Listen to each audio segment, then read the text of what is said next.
Hey everyone, Dirt Nap here again.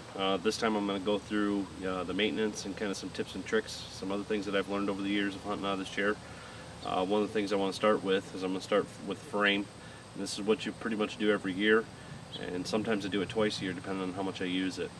So starting from the top, this joint here for your uprights, basically what I do is that there's already a washer in there, but a lot of times I like to take and just squirt some vegetable oil in there and then just work it back and forth. That kind of helps you keep quiet. Then what I'm going to do is if you are really worried about the bed, you can take your U-shackles here and wrap them in hockey tape. When you do that, just make sure that you run some super glue over top of it, otherwise it will unravel on you. And then you come down here and you do some silencing, particularly on your arms, the tops of your arms, the top of your hub. These back ones here don't have it, but I usually put them here and here as well. So after I do that, to help silence some things, then what I want to do is I want to take each one of my arms off. Basically 7/16.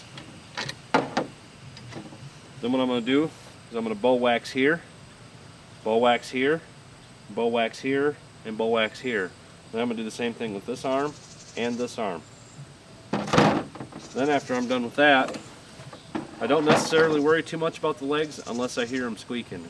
If I hear them squeaking, you just have a lot more resistance, a lot more of your body weight's up here on the upper portion. Then what I'm going to do is I'm going to take the nut off the bottom of my hub, I'll slide my hub apart, and what I'm going to do, my washers, I'm going to bow wax, then I'm going to put the washer back on, I'm going to bow wax it there. Depending on which Huntmore you have will determine whether or not you have a nylon washer. Bow wax there, you can also bow wax your nylon washer. And then take it, put it back together. You spray paint them, each leg is independently adjustable. I've already went through the U-shackles, told you what you can do there. But bow wax and things, you take care of your chair just the same as you do as any other piece of equipment, and it's going to stay silent for you, especially when you need it the most. Now what I'm going to do is I'm going to kind of switch gears here a minute and show you, that was the maintenance side of things. Now I'm going to show you some different things that I've learned, and I expressed to you in one of my first videos that I like to carry it in and out with a bag. So a lot of times what I do when I'm hunting close to a bed and it's the evening and I know that he's in there, or I have a pretty good idea that he's in there, I don't want to be making a bunch of noise once I get there. So what I do is I stop about 100 yards, 125, 150 from the bed, whatever you can get away with, you know how it is. And I usually give it probably 45 minutes, let my body temperature cool down a little bit, and in that time frame I go through and I just assemble my chair.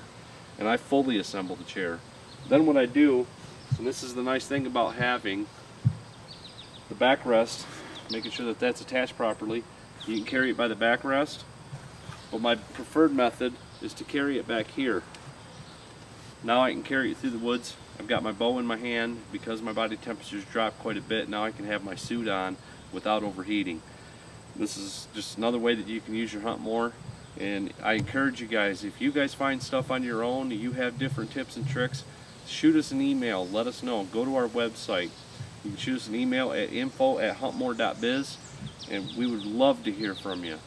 These chairs are designed, they're high quality, and they're not just for hunting. Once hunting season's over with, I use mine at my office desk just because it rotates and it's comfortable. And then, I use it on my boat, especially if I'm river fishing, so that way I can get a little bit more comfort out of it. Then they go into the trunk for family reunions, kids' ball games, so on and so forth. And it's not just a hunting chair. We use it for varmint hunting.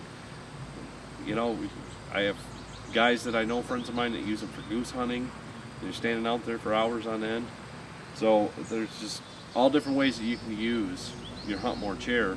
And if you have information, let us know. We'd love to hear from you. Thanks. Have a good day.